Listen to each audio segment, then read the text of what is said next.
এটি একটি নন ইনভার্টার একটি কম্প্রেসার 600A একটি কম্প্রেসার, যে এটা হচ্ছে কানেক্টিং রড। এখান থেকে ঘুরে ভিতরে যে পিস্টনটা আছে এই পিস্টনটা ঘুরায়, এই রোটারটা ঘুরাচ্ছে পিস্টনটা। এই পিস্টনটা কিভাবে ঘুরে, রোটারটার মাধ্যমে পিস্টনটা ঘুরে, রোটারটি ঘুরে কয়েলের মাধ্যমে। এই যে পাম্প সেট, এটি সেকশন হচ্ছে নিচে, পাম্পের নিচে সেকশন লাইন।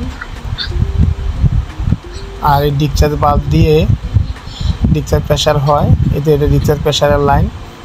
মেকানিক্যালের ভিতরে যা থাকছে পাম্প সেট। হ্যাঁ, এটা একটা পাম্প সেট, ভিতরে বেল প্লেট আছে, পাত আছে, তারপর পিস্টন আছে, কানেক্টিং রড আছে, ভিতরে যেটা ঘুরে গোল। এই যে এটা এই যে দুইটা কম্প্রেসার আমরা রাখছি এখানে। এই যে ঘুরে এটা হচ্ছে রোটার, এটা দেখা। এই যে এটা হচ্ছে রোটার, এটা কি, এটা হচ্ছে রোটার। আর পুরোটা হচ্ছে কয়েল। এইটা রোটারের সাথে যে এই সাথে যেটা থাকে এটা হচ্ছে কয়েল। কয়েলের আলমেন্সার হচ্ছে এটা, ঠিক আছে।